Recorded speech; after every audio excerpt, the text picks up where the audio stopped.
music, I think I'll tell you right now, I wouldn't do it, even though I can't sing. You would not sing? No, I would not. I would not normalize him. And she says, I love our country. How do you love your country and support and normalize somebody who was a convicted felon who really wants to destroy the country, in my opinion? I don't understand how you say you love your country at the same time as you normalize this convicted felon, which I can say now every day. A lot of my family voted for Trump. They love the country and vote for him. I think that people make these decisions for a lot of reasons. Okay, fine. And I would not be the person to say don't do it, because I believe in free speech and everything about it. I personally would not do it. No one's asked me, but that's another story. I would love for you to do a roast at the Trump inauguration. Yeah. When Carrie Underwood stepped onto the stage to perform at Donald Trump's presidential inauguration on January 20, 2025, she never imagined that the moment would set off a major legal dispute. But here we are with one of country music's biggest stars locked in a fierce legal battle against one of the most well-known talk shows on daytime television. What started with a single decision has turned into an ongoing saga that has caught the attention of millions. Carrie Underwood's decision to perform at the inauguration was a significant moment, but it quickly became a source of major controversy. For some, it was seen as an act of patriotism, a way to bring the country together through music during a divisive time. However, for others, it was more than just a performance. It was an endorsement of a president they strongly disagreed with. Well, that wasn't good enough for the tolerant left, of course, who is outraged over Carrie being outed as MAGA. X is blowing up with jokes about how she should sing her hit song before he cheats. Some are calling for her to be boycotted and canceled. John Rich weighed in, saying there are several top-tier country artists who support Trump, and I wish they'd finally have the balls to come forward and be counted. Ain't nothing outlaw about keeping your mouth shut to appease the record label. Carrie Underwood is making you look like a bunch of sissy boys. Almost immediately, Underwood became a central figure in a heated national debate. Social media exploded, with one side praising her decision and the other criticizing it, accusing her of supporting a controversial president. News outlets took the story and ran with it, scrutinizing every angle. Longtime fans found themselves caught in the middle of a whirlwind, with some defending Underwood's decision as a bold stand, and others questioning whether it was a misstep that could damage her career. The situation escalated further when The View's host, Sunny Hostin, openly challenged Underwood's patriotism.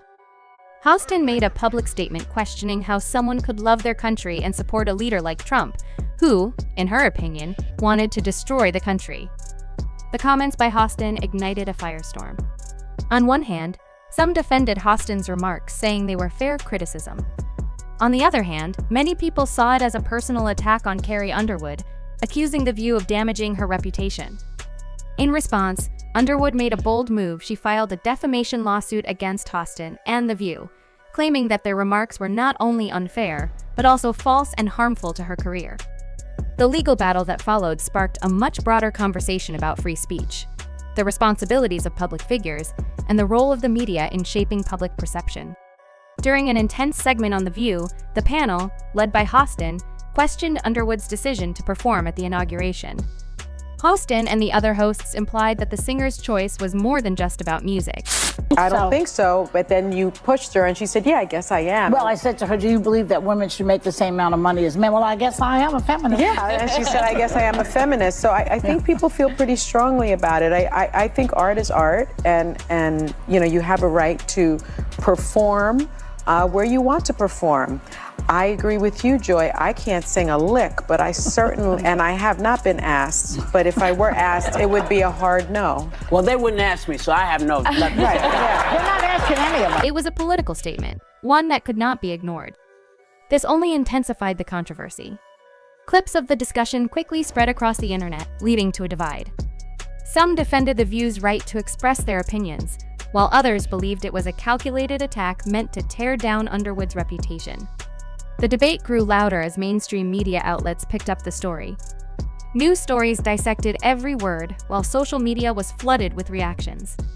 Fans found themselves arguing about whether Underwood had been unfairly targeted or whether public figures needed to be held accountable for their actions.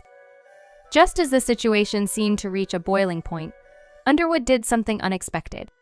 While most celebrities in her position would have issued a carefully worded statement or waited for the controversy to blow over, Underwood took her case to court. She filed a defamation lawsuit against The View, claiming that their comments went beyond personal opinions and were damaging to her reputation. What began as a heated debate on television had now turned into a legal battle with real consequences. Underwood's legal team argued that The View's comments were not just opinions, they were false statements presented as facts. That she's doing it because the country must come together in the spirit of unity and look to the future. And lots of her fans aren't thrilled about it, but lots of her fans are. So let's put this in perspective here. What do y'all think? I personally hope we're moving beyond the era of politics where we want to cancel people's livelihoods because we don't like their politics. And whether it was the Dixie Chicks for criticizing George Bush, didn't agree with it then, and Carrie Underwood, if you have a problem, you register your complaint by not downloading her songs and not going to her shows. Right. But I also think from a business standpoint, it's not a bad decision for Carrie Underwood. 75 million people voted for Trump. Artists tend to skew left-leaning, so she's overnight going to become an icon of MAGA and the American right. She's probably going to make a lot of money off of it. So I get why she did it. I see. These statements, they claimed, painted her as someone who supported extremism, which harmed her image and put her career in jeopardy. The lawsuit also alleged that The View acted recklessly, prioritizing controversy over truth, and that their words had negatively affected her professional relationships with sponsors, business partners, and other artists. Hollywood had seen many celebrity feuds, but lawsuits against major talk shows were rare. The reaction to Underwood's lawsuit was swift, with media outlets scrambling to cover the legal drama. Can you feel the burn? I'll tell you right now, I wouldn't do it, even though I You can't would not sing? No, I would not. I would not normalize him. And she says, I love our country. How do you love your country and support and normalize somebody who was a convicted felon who really wants to destroy the country, in my opinion? I don't understand how you say you love your country at the same time as you normalize this convicted felon. But here's Purple Mountain Majesties. Analysts debated whether the lawsuit was legitimate or simply a high-profile attempt to push back against cancel culture. Fans, industry insiders, and legal experts all weighed in. Some saw the lawsuit as an essential stand against media overreach, arguing that public figures should not have to tolerate damaging falsehoods. Others were concerned that this could set a dangerous precedent, where any critical opinion could be met with legal retaliation. Talk shows, news networks, and media personalities took note. The question now was whether this case could lead to more lawsuits against outspoken media figures. Would talk shows start censoring themselves to avoid legal trouble? Legal experts weighed the potential consequences. Some feared this could lead to a chilling effect, where hosts and pundits were hesitant to discuss controversial topics. Others believed it could force media outlets to be more responsible with their words, especially when it came to public figures. Even celebrities were divided on the issue. Some stood behind Underwood, calling her lawsuit a necessary stand against media figures who use their platforms to tear people down. Others warned that such lawsuits could create a slippery slope, making it harder for critics to challenge powerful individuals without fear of retaliation. Social media exploded with reactions, and debates about whether this was about justice or silencing criticism became widespread. But perhaps the biggest question remained: what would The View do next? Would they double down on their comments and fight back in court? Or would they attempt to settle to avoid a lengthy and costly legal battle? The future of The View and media accountability seemed to be hanging in the balance. Let's schedule a spa day. I'm not even going to tell you what I'm doing. I'm not talking. I'm not telling. No, because it was always in the books. Who knew this was going to be the day that it chose? Because it's also a very interesting day, right? The 21st. It's Martin Luther King Jr.'s birthday. Yeah. Yeah. Wow. Yeah. And you can choose to celebrate it how you want. You can honor MLK. I'm going to honor him and at the get a spa. spa treatment. Well, as long as it's a free country and it holds, Yes. I would agree with everybody. It is a free country at the moment. Well, yeah. You know, but it's up to us to make sure that doesn't start to change. Yes. Right. You know, Well, that's... we're trying. Well, we're trying, yes. And it's important not to forget that we have that right. It is up to us. Yeah. Now, there are other people performing too, and I don't really even want to bring it up.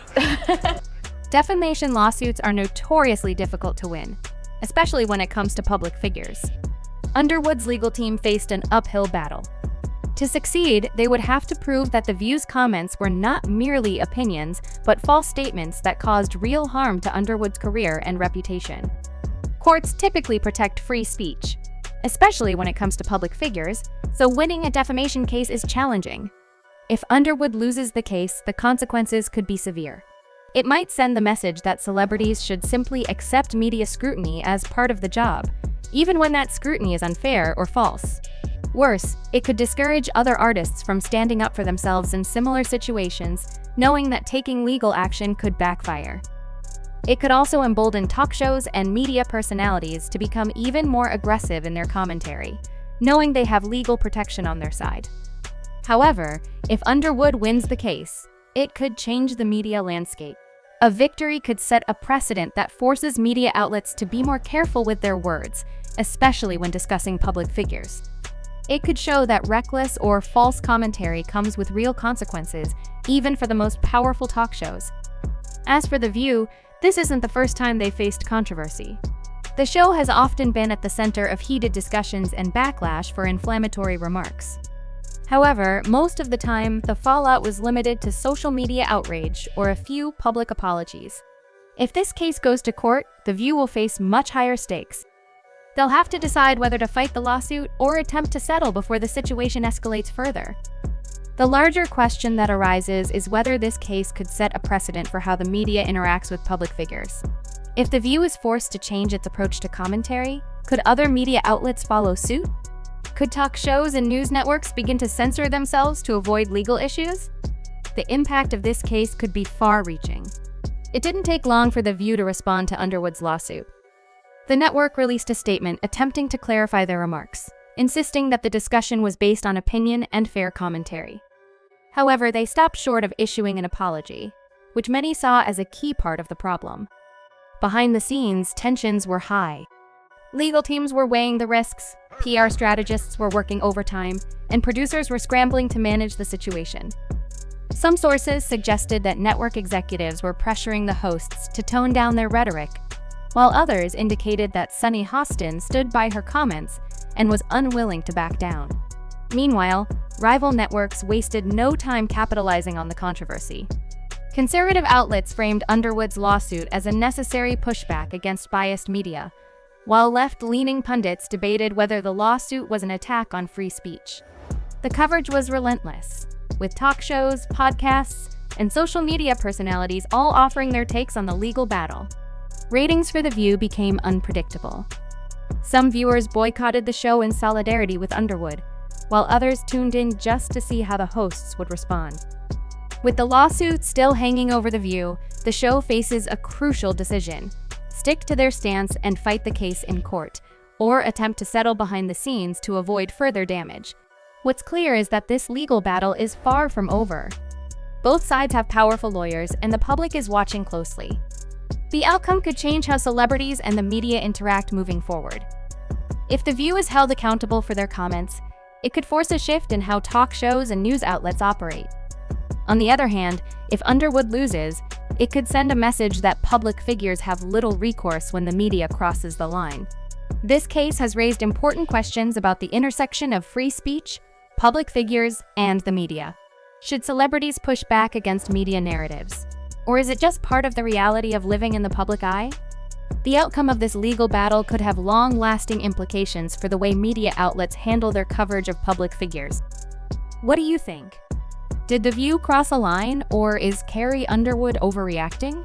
Should celebrities be allowed to push back against media narratives? Or is this just part of the reality of being a public figure? Let me know your thoughts in the comments.